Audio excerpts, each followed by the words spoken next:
If Freedom Failed.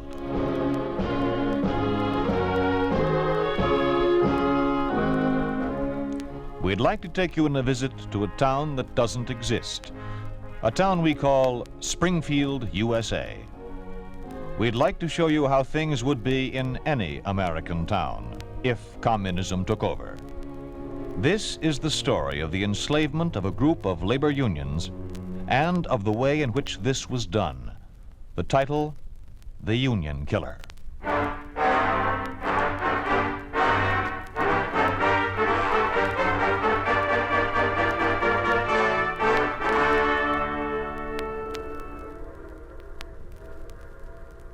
Diane, is that it? Yes, Papa, that's it. Where does it stop? We're at the front of the platform. Come on. Oh, why did he have to come in the midnight train? It's so... Oh, come on, Papa. We've got to meet him properly. What's his name again? Kerr, Papa. But call him Mr. Kerr. Here. This is where the first car always stops. Here it comes. See the headlight? I seem unable to make his name stick in my mind. Kerr. Perhaps because the whole business is so distasteful. Papa, it's for the good of Springfield. Springfield labor unions have always gotten along without interference from the state capital. Well, the government has the right to oversee union elections. That's none of the state's business. Of course it is, Papa. I've tried to explain a dozen times. Please, Diane, no dialectics. I'm tired. Confused. Yes, that too. The idea of sending this Communist Party man down... It's time the party sent someone to teach the union leaders how... Now remember, Mr. Kerr. In all my 10 years as chairman of the Springfield Trade Union Council, I never thought I'd see the day when the state capital would send someone down to dictate to... Papa, you mustn't say that. The state... That must be Mr. Kerr. It is Mr. Kerr. Hunter? Yes. Yes, sir, Mr. Kerr. We are happy to... Oh, my daughter, Diane Hunter. She acts as my secretary, too. How do you do, sir? Do we have transport? Yes, sir. This way, Mr. Kerr. I suppose you've come down because of the approaching union elections in Springfield. And because of the possibility of a labor strike, if certain candidates win. I refer to the present leaders. Oh, but there's no talk of a strike in Springfield. Well, my information is otherwise. Your major unions are... I tell you, there's no talk Your of... major unions are... glassworkers. I was president till I retired. Machinists, woodworkers, chemicals, teamsters. The big five. The smaller unions follow their lead. You're the chairman of the City Trade Union Council, correct? Yes, Mr. And you know that under the State Labor Code, you may be removed by the State Labor Commissariat, which I represent? Oh, yes, I know. Mm-hmm. But about the union elections, Mr. Kerr, there will be, in no sense, a strike vote. Really? What Papa means is that the elections are just for union officers. You see, practically all the Springfield unions hold elections at the same time. The present union officers who are running for office again do say that the right to strike is a fundamental right of labor.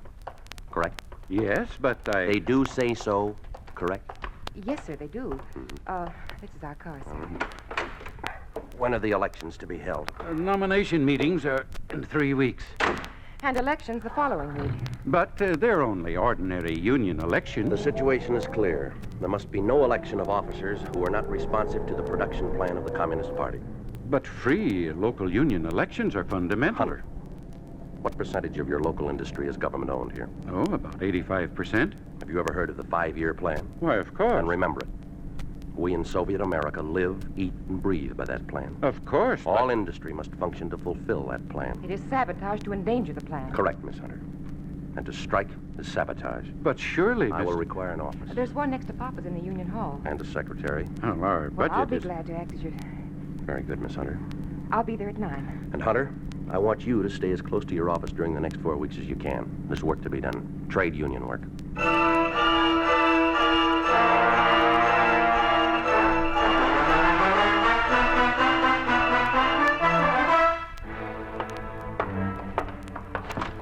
You see, Mr. Kerr, your office gets the morning sun, and it faces Park Square. Mm-hmm. And your father's office? Through that door on the right. The Union Hall? Through the one on the left. Would you like to see it? Later. Let's get to work. Yes, sir. Now, here's a list of 23 offices to be called. Yes, sir. Call the number indicated. Say, today is Tuesday. But it's Wednesday. Miss Hunter, you will follow orders without deviation or question. Yes, sir. Then you will simply say, Mr. Carr is here, and hang up. Clear? Yes, sir. And the name is pronounced Carr. Is that clear? Yes, sir. Make those calls in the order indicated. secret police, Communist Party headquarters, and so on and so on. Clear? Yes, sir. You will say no more, Yes, sir. and no less. Yes, Mr. Carr. Oh, Papa. Hunter? Yes, Mr. Kerr. Papa, it's Carr. Yes, Mr. Carr. Good morning, sir. Sit down.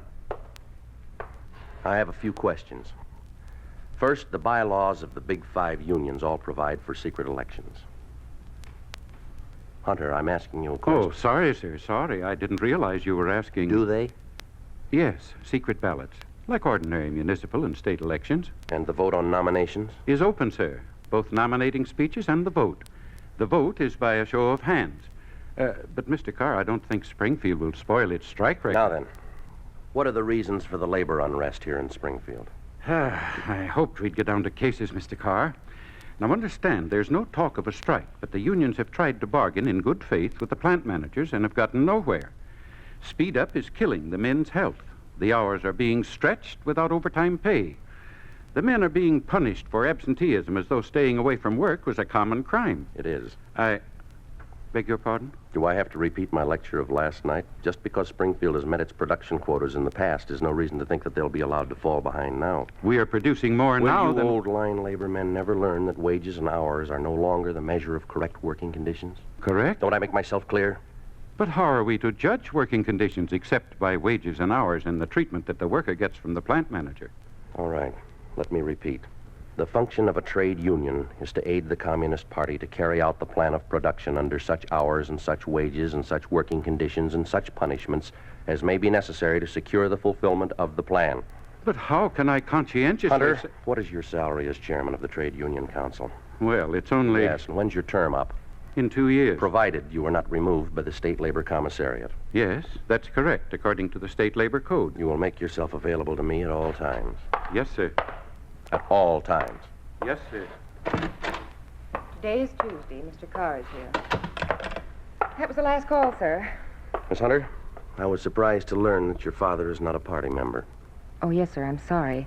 But I am. I'm recording secretary of the Young Communist I had League. your- And I'm a candidate for the Communist Party itself. Miss Hunter, I'm trying to tell you that I know all that. I had your party status carefully checked last night. Oh, well, I thought... Yes, I'm merely trying to get your opinion of your father. I think his failure to join the party is to be condemned. I think it's despicable. I think that he should join the party. Well, perhaps your opinion is strong enough for you to be trusted. I'm a good party member, sir. Fine. Then let's get to work. Get me the local chief of secret police. Yes, sir. And have the following connections ready for me. Chairman of the Springfield Party, director of propaganda of the party, editor of the Springfield News. He's the same man. That's fine. Also the director of the local radio station here. Yes, sir. Mr. Carr calling the chief of secret police. Also the mayor, the chairman of the board of aldermen, also the head of the Young Communist League. Did you get all those? Yes, sir. Good. Hello. One moment, please. The police, sir. Your number 1 line. All right. Code word. Monday follows Tuesday. Correct. Now, for immediate action. Complete dossiers on the chiefs of all the following unions. Machinists, woodworkers, chemical, glass, and teamsters. Everything. Political history, moral delinquencies, religious bias, criminal record. For secondary action, dossiers on chiefs of all other Springfield Union locals. Clear? Also dossiers on all relatives to the second degree. Clear? Correct. Next, Miss Hunter. The chairman of the party local is waiting on number 2, sir. Fine. Carr here. The assignment concerns trade union matters. You will immediately mobilize all party forces for propaganda and direct action activity. I will address a meeting of all cell leaders and shock workers tonight at your headquarters at 8 p.m. sharp. It is of special importance that all party members with particular influence in Springfield trade unions attend. I want also to point out that this task is of first priority and will take precedence over all other assignments. Clear? Correct. Editor of the Springfield News on number 3. Miss Carr, prepare for my signature requisitions for extra newsprint and other necessary supplies and labor for a 4-week period. Right. Rough copy in connection with local trade union matters will be supplied to you for your personal attention. In addition, you will be at my office, Trade Union Building, tomorrow night, 8 p.m., for detailed instructions. Clear? Correct. Director of station WSPR waiting. All right, Miss Hunter. This is Carr. You will reserve sufficient Class A airtime during the next 4 weeks to give trade union matters a minimum of 3 hours daily. 3 hours. Cancel all other commitments if necessary. You will be at my office, Trade Union Building, Tomorrow night at 8 p.m. for detailed instructions. Clear? Correct. Young Communist League, this is Carr. Clear? Correct. Board of Aldermen, this is Carr. Clear? Correct. Mayor's office, this is Carr. Clear? Correct. Very efficient, Miss Hunter. There's a place for you in the Communist Party. Thank you, sir. I hope. Yes. Mr. Carr. Yes, Hunter? I didn't mean to give the impression before that I oppose. Yes. That I am at all unreliable. Go on. That I cannot be relied upon to cooperate. Good. Come on in, then. You and probably Miss Hunter can help me on our next move. Now tell me, of the big 5 unions, which is the most powerful? The Teamsters. Well, not quite the biggest, but the most aggressive. Why? Because of its leader, O'Malley. Party member? No. Why not? Unreliable. What's he like? Strong. Obstinate. But a reasonable man. Intelligent? Oh, yes. Shrewd, you mean. Experienced. Pre-revolutionary experience. All right, I understand. Miss Hunter, set up an appointment. I'll see him first.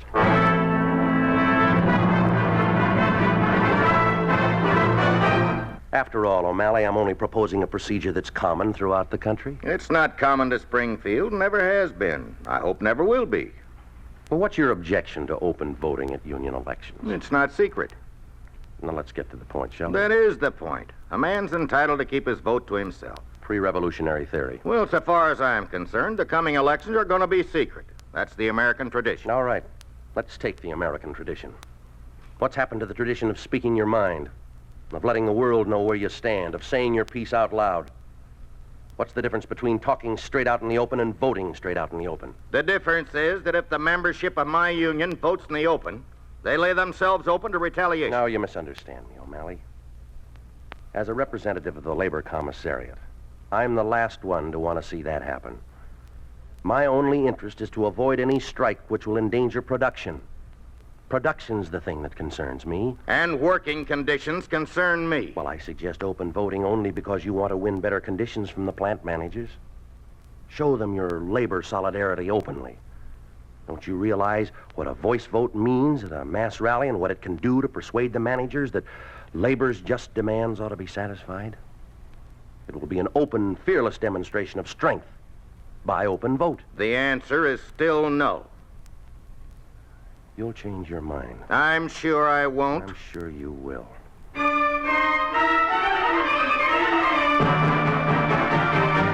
I found your appraisal of O'Malley unfortunately correct, Miss Hunter. Carl Ebert isn't as pig-headed. Ebert is the head of the glass workers. Yes, sir. And he'll probably be early for his appointment. He's with... That must be Ebert. Mm-hmm. Come in, Ebert.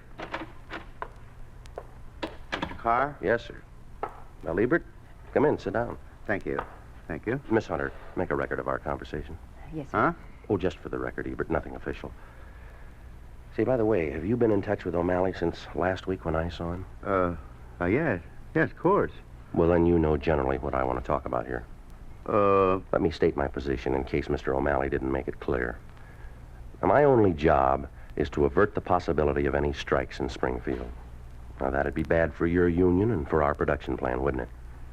My idea is to avert even the possibility of a strike by a demonstration of solidarity here, a tremendous voice vote at mass rallies by the various unions. But, as O'Malley says, an open vote lays the men Now, open Mr. Ebert, American working men afraid to speak out? Really, now? Americans afraid to stand up and be counted? What about our great American tradition of saying your piece out loud? I didn't think of it quite that way. Yes, and I'm sure Mr. O'Malley didn't put it that way. No. Let me ask you, Mr. Ebert, what's the difference between talking straight out loud in the good old American way and in voting out loud? You certainly make it sound different than O'Malley does. But, Mr. Carr, I think in this I must agree with the others. What others? Well, O'Malley spoke to me and Jenkins of the machinists. Anyone else? Yes, and Gilchrist of the woodworkers. I see. You all went along with O'Malley, is that? Yes, Mr. Carr. But I don't want you to think that any of us want to slow down on the state plan. Oh, that's the last thing we want to do. Yes, and the last thing the Labor Commissariat wants to do is to trample on the desires of the local union organizations. You're absolutely right, Ebert. It'd be better to leave the voting procedure as it always has been, secret. Oh, I'm very glad. But, did O'Malley tell you that he wants to change the nominating procedure? Change it? No, he said nothing about that. Do you think it needs changing? Of course not. Well, he wants to make the vote at the nomination meeting secret. Why, he didn't even mention that to me. Well, perhaps O'Malley isn't telling you everything. But why should O'Malley... Why shouldn't he trust you, yes? Well, no, Then you are against any such change in the nominating procedure? Of course. I see no reason for change. Especially since O'Malley didn't see fit to take me into his confidence. Did he tell Jenkins or Gilchrist? Well, I'm sure he didn't. Now, listen, if I were you, I'd check with Jenkins. He's head of the machinists, you say, and with Gilchrist to make certain that O'Malley isn't trying to put something over on all of you. He's a very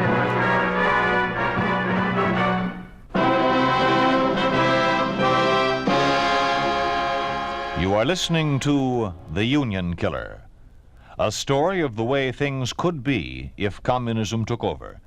A picture of what life would be like under a communist regime in an ordinary American town. A town we call Springfield, USA.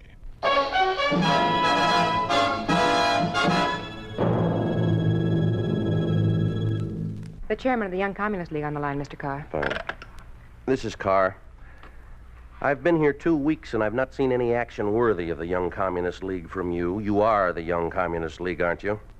Then I expect the following. Identify O'Malley with strike action. O'Malley wants strike action. A vote for O'Malley is a vote for a strike. O'Malley is your primary target. Others will follow. The following organizations will participate. Parent teachers, the Springfield Agricultural Collective, student bodies of Springfield College, high schools and elementary schools. All sports organizations will cooperate. All cultural societies will volunteer. The writers, painters, musicians' guilds will be pointedly invited. Everyone. The slogan will be, forward the 5-year plan. Chairman of the party is waiting on number 2, Mr. Carr. Thank you. This is Carr here. I am not satisfied with your campaign. The Springfield News does not carry enough anti-O'Malley copy. Now look, tear down his character. I've given you the material. Use it. Build Ebert up. Play him off against O'Malley. And use the front page, not the inside. Did you learn nothing at propaganda school? Same criticism for WSPR. Hammer the message that O'Malley and his gang are pro-strike and that they don't give a tinker's damn for the 5-year plan. O'Malley is pro-strike. You got that? Repeat it and repeat it and repeat it now. Point 2. Your union infiltration is pitifully, and I say pitifully, inadequate. Have you learned nothing or have you forgotten everything? Till now, comrade, I had thought that only the head of the Young Communist League needed replacing, but believe me, comrade, you're even more dispensable. Now, follow these orders without deviation. During the next 2 weeks, you will introduce into each of the big 5 unions enough party members to accomplish the following. First, to educate a majority of the union membership to the necessity of nominating only anti-O'Malley, anti-Ebert, anti-Jenkins, anti-Gilchrist, and anti-Meany candidates. None of these men or their supporters must be nominated. And if nominated, they must not be elected. Second, the party workers will observe and report the names of all union members who vote for the nomination of those men and their sympathizers. Clear? Correct. Stupid farmer. Miss Hunter, isn't Meany of the chemical workers supposed to be in here this morning? Yes, in 10 minutes, sir. And Gilchrist of the woodworkers this afternoon at 2. Mm-hmm. Mr. Carr. Yeah? You said, well, before on the telephone, that party members were to report how the membership voted. Well, isn't the vote in each union by secret ballot? Of course it is. Well, that is, the vote which will elect or defeat O'Malley, for example, as president of the Teamsters. That'll be secret. Well, then how can you observe who... Miss Hunter, think. Well, I don't see All how right, you... now look. Let's take O'Malley again. 2, 3, possibly 4 other men, besides O'Malley, want to be president of the Teamsters Union, correct? Mm-hmm. But the present bylaws provide that there shall be no more than 3 nominees for each office. And the vote to choose the 3 nominees... will be open. Exactly. Just as provided for in the present bylaws. And those who disclose by their open vote that they wish to nominate an unreliable candidate will be observed. Correct.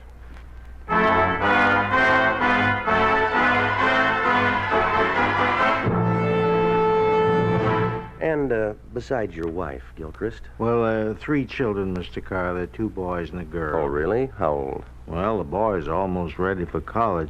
Mr. Carr, speaking of my boys, my daughter, and my wife, too. Yes, what about them? Well, there seems to have been some inquiries made at school about my boys and daughter, and, the secretary of the parent-teachers group was questioned about my wife. Really? My brother-in-law, he's a party member, he was questioned closely about me.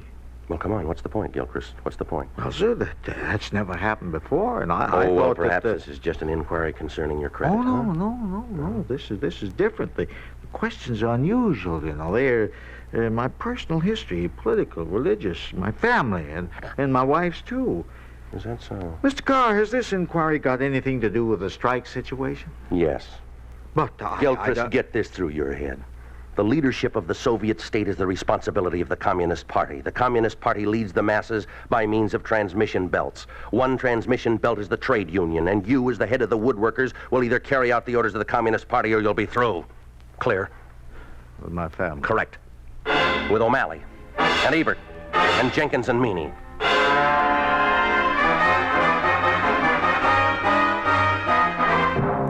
I will tolerate stupidity only so far.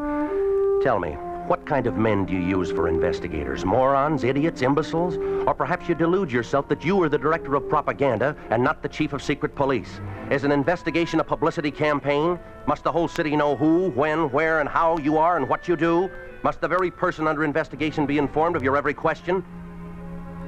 All right, now. You can forget Gilchrist. I have him in hand. Clear? Correct. Complete your investigations on Jenkins, Ebert, and Meany. O'Malley? No. We'll handle him otherwise. Clear? Correct. However, your report on the O'Malley-Meany conversation may be very helpful. Mr. Carr. Yes. Mr. Meany's in the next office waiting. Have him come in.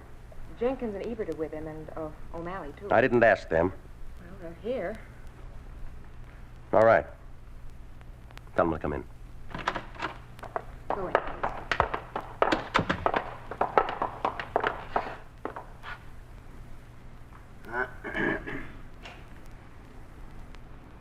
Gentlemen, Did you think you could get away with it, Carr?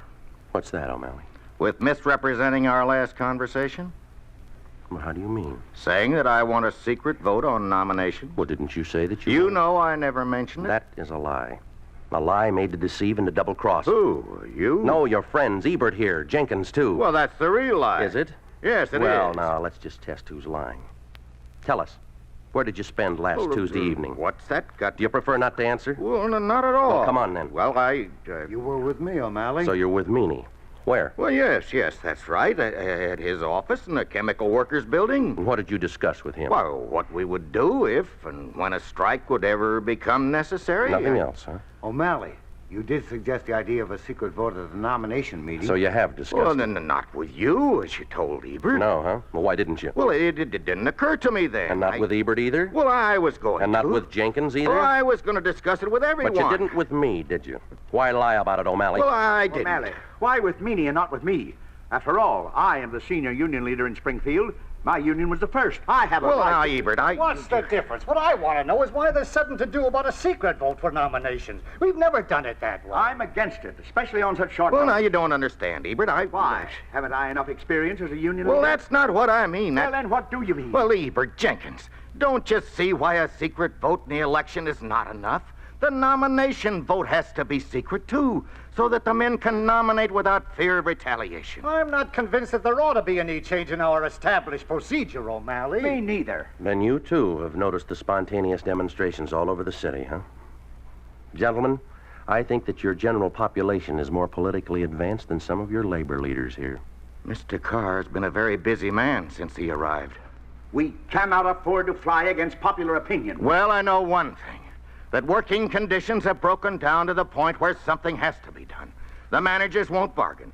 We've got to keep leaders in office who are for the unions and against being controlled by the Communist Party.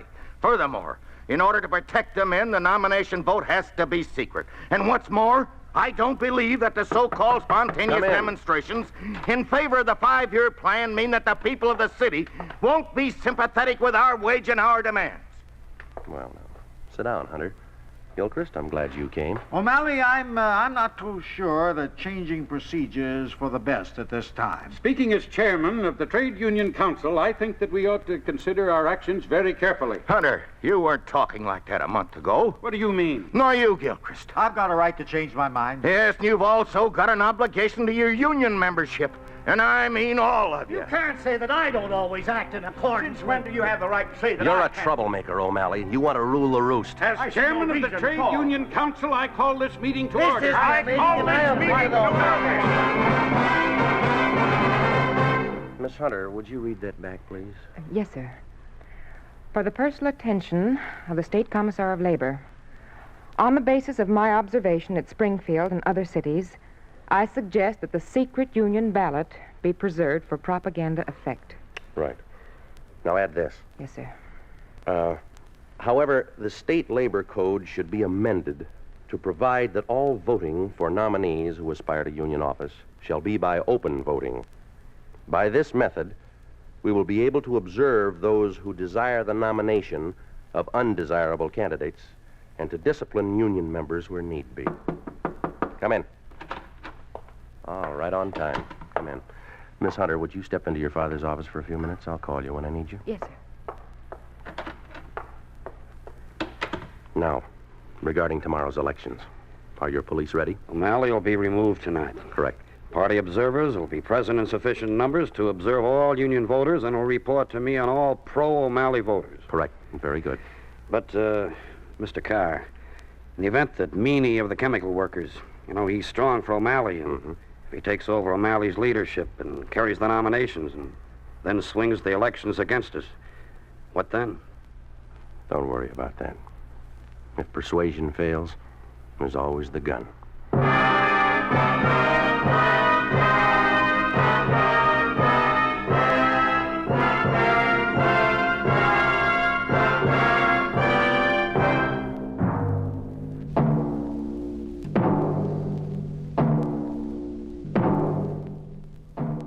You have just heard a story of what happens to trade unions under a communist regime.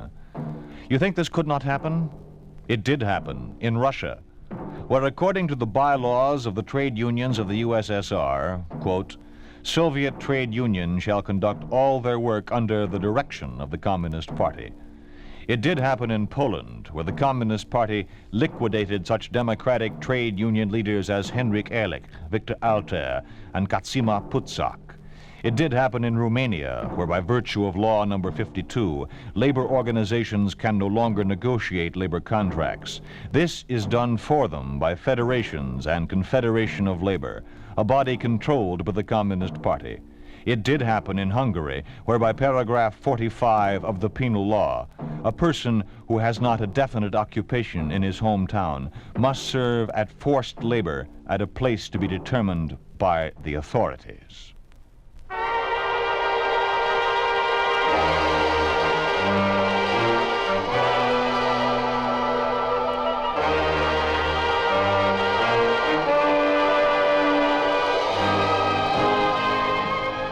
You've been listening to If Freedom Failed, starring Jack Webb as Carr in The Union Killer. Lillian Baeff played the role of Diane, and Cliff Barnett was Tom. Music was composed by Earl Lawrence, with musical direction by Michelle Perrier. The Union Killer was written for If Freedom Failed by Arthur Weiss, produced and directed by Robert M. Young. Sergeant Lloyd Iyer speaking. This program has come to you through the worldwide facilities of the United States Armed Forces Radio and Television Service.